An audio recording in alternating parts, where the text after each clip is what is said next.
အော်စားတဲ့ထဲမှာပါပဲအစားနဲ့ရေလဲမရှိပဲတေးမိတမတော်ရဲ့ချီထဲမှာတေးဆိုရင်အသက်ရှင်အောင်နေနိုင်ပါလားမနေနိုင်ဘူးမလားစတာပါမင်္ဂလာပါကျမရဲ့နာမည်ကတော့Aliceနဲ့ဖြစ်ပါတယ်ကျမရဲ့အချင်းလေး channel ကရေးချူဆိုပါတယ်ဒီနေ့မှာတော့လူသားတဲ့ရောက်ရဲ့မယုံနိုင်စရာအသက်ရှင်ခြင်းတဲ့စိတ်ခွန်အားကိုတည်ပြခဲ့တဲ့မင်းကလေးတယောက်ရဲ့မယုံနိုင်စရာဖိရမှအကြောင်းကိုပြောပြပေးသွားမှာဖြစ်ပါတယ်အားလုံးသိစေကြပါပထမဆုံးအနေနဲ့ကျမရဲ့ပမာစကားကိုကြောင်းပါချပါတယ်။ဘာဖြစ်လဲဆိုတော့ပထမဆုံးအနေနဲ့အတာမပြီးဘူးဒုတိယအနေနဲ့ကောင်းကောင်းလည်းမပြောတတ်ဘူးပြီးရင်တတိယအနေနဲ့ကျမမြန်မာနိုင်ငံသူဖြစ်ပေမဲ့ပမာစကားကို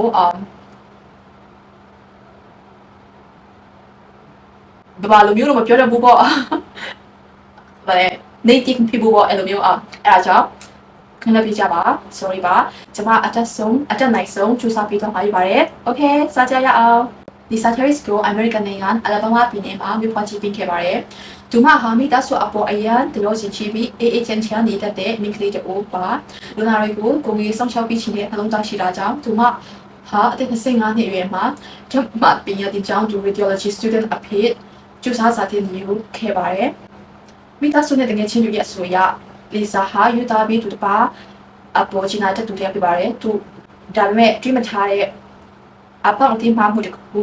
နဲ့ကျုံတွေ့လိုက်ရတဲ့အခါမှာတော့သူမရဲ့အေးချမ်းလာတဲ့ဘဝဟာတစ်စစ်ချူပြောင်းလဲသွားခဲ့ရပါတယ်။2019ခုနှစ်ဇူလိုင်လ18ရက်ညပိုင်းမှာလီဆာဟာမချီမှပဲအမျိုးသား2ဦးဖြစ်တဲ့ Minley Davis နဲ့ Randall Ingram တို့ကပေါ်လိုက်ပါသွားခဲ့မိပါတယ်။ County Donnet ထဲမှာရှိတဲ့အမဲလိုက်အိမ် Hunting Lodge တဲ့အိမ်ကိုဖောက်ထွင်းခိုးရုံမှုချန်စီနီကြောင်းလီဆာတင်လိုက်ရပါတယ်။မြို့သားစော်ဒီထိန်ခဲ့တဲ့လီဆာဟာအဆိုပါရဇဝတ်မှုမှာဘယ်လိုမှအပါဝင်ချင်တာကြောင့်ထွက်ပြီးဖို့ဆုံးဖြတ်ခဲ့ပါတယ်။ညဘက်အမောင်ထူချီထဲမှာ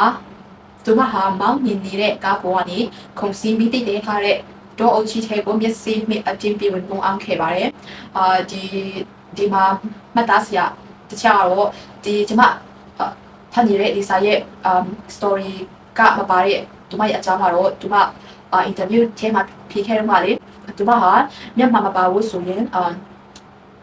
မြက်ကလိုမျိုးအတိအမှတ်ပြုခဲ့ရတဲ့သူတယောက်ဖြစ်ပါတယ်okay ဒါဆိုရှင်တော့မောင်ထုနဲ့ကြောက်လန့်တကြားပြီးသွားခဲ့မှုကြောင့်လီဆာဟာတော်တဲ့ချီထဲမှာလမ်းစာပြောက်သွားခဲ့ရပါတယ်ဆိုရင်စရာ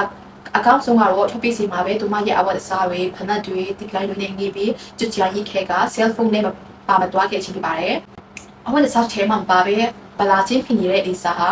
အခြေအဝတ်အကထောင်ပေါင်းများစွာရှိတဲ့အလဘားမားတိုးတဲ့ချီထဲမှာပြပောင်း28ရက်တိုင်းတယောက်တည်းပိတ်မိနေခဲ့ပါတယ်။အဲဒီဂျော်ဂျီထဲမှာဘာဂရိယာမှရှိတဲ့အတွက်လီဆာဟာအသက်ရှင်ဖို့အတွက်ဒေါ်ရင်စတော်ဘယ်ရီတီတွေမိုရီကိုလိုက်လာချပွေစားတော့ခဲ့ရပါတယ်။ပို့ဆိုတာကဒီတက်ခန်းချောက်ပြီးမတိဆုံးသွားအောင်ရှင်ပေါ်အိုင်တွေချောင်းငယ်တွေထဲကမိပတ်တဲ့ကြီးတွေကိုခွင့်မရှိတဲ့အတွက်လက်ဖဝန်းတွေခပ်ပြီးတောက်ခဲ့ရပါတယ်။ပြီးရင်သူမ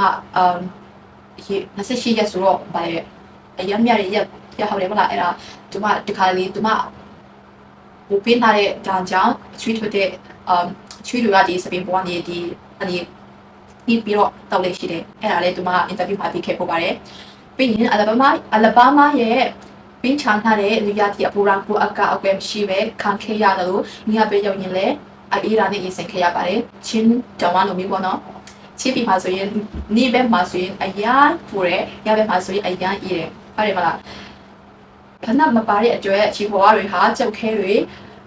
စိုးရိမ်ကြောင့်တွေးချင်းနေအောင်ပြက်ရှာခဲ့ရပါတယ်။ဒါဒီမကတိပဲမျက်စိညတိုင်းချင်းဖြူနဲ့အင်းဆက်ပုံပါထောင်ပေါင်းများစွာရဲ့အပိခါရမှုကြောင့်ခန္ဓာကိုယ်တစ်ခုလုံးဒါရဗရပွားဖြစ်ခဲ့ရပါတယ်။လီဆာဟာတိကအချောက်တစ်ခုကိုတုတ်ကောက်အဖြစ်အသုံးပြုပြီးခန္ဓာကိုယ်လည်းမချသွားအောင်အာတင်းထားခဲ့ပါတယ်။သူမလမ်းလျှောက်နေရင်ပတ်ဝန်းကျင်ကကြောတွေဟာဝိုင်းပတ်ချနေပြီးလမ်းကြောင်းပြောက်နေခဲ့တာပါသူမကိုဆက်ပြီးအသက်ရှူစီခဲ့တဲ့တခုတည်းသောအရာကတော့ငါမိသားစုစီပြန်ရောက်အောင်တွားရမယ်ဆိုတဲ့ပြင်းပြတဲ့စိတ်ဆန္ဒပဲဖြစ်ပါတယ်ဒီလိုနဲ့28ရက်မြောက်နေ့ဖြစ်တဲ့2019ခုနှစ်အောက်တိုဘာ7ရက်နေ့မွန်းလွဲနိုင်ခါမှာတော့အန်အော်စီယာကဲဆဲချင်းပြချစ်ပေါ်ပေါက်လာခဲ့ပါတယ်